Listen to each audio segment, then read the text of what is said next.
e shtetit Kosovës, e dokumenteve, shtetësisë, e kufirit, e teritorit, e gjithë shka tjetër.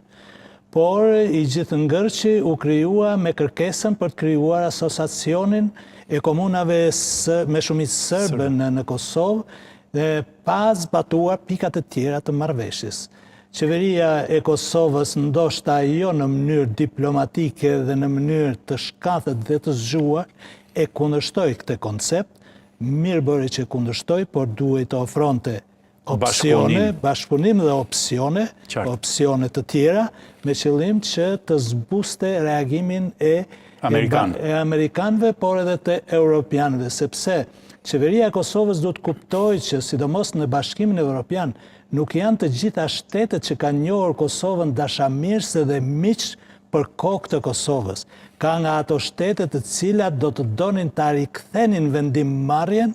për njohjen e Kosovës ose ta rishikonin në mënyrë për të korrigjuar diçka nga ajo çfarë është arritur. Mos të harrojmë se përpara shpalljes së pavarësisë ka patur një demarsh nga amerikanët për që Kosova të pranonte një zgjidhje tjetër përveç pavarësisë, sepse partnerët tanë nuk janë dakord që Kosova të ishte e pavarur, kështu thuaj. Mirë po këmbgulja e autoriteteve të Kosovës, në atë kohë ishte president Zoti Rugova, dhe fakti që liderët e Kosovës nuk pranuan asnjë zgjidhje tjetër kompromisi përveç pavarësisë, çoi në shpalljen e pavarësisë dhe në kompromisin që paraqiti Ahtisaari. Të gjitha ato çfarë janë shkruar në planin Ahtisaari janë pasqyruar në Kushtetutën e Republikës Kosovës, për vjetorin së cilës u festua para 2 ditësh. Por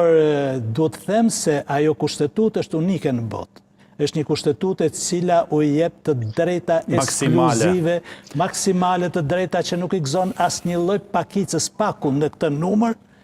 në asnjë vend të botës, të Europës dhe as të botës. Në këtë kuptim them që dialogu ka shkuar për fajt të Europës keq. Kaja Kallas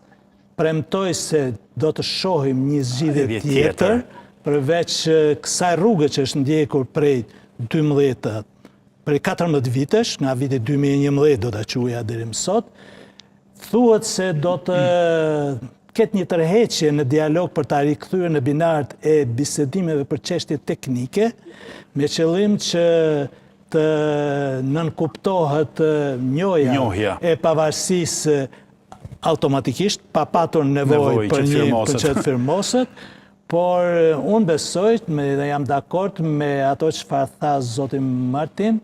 se Shtetet e Bashkuara të Amerikës do ta përmbyllnin shumë shpejt një diçka të tillë. Europianët janë të ngadaltë për arsye se nuk kanë konsensus midis tyre, për arsye se nuk mund të marrin vendime pa konsensus midis tyre, dhe gjithmonë kur vendimarrja bazohet në konsensus është shumë e vështirë.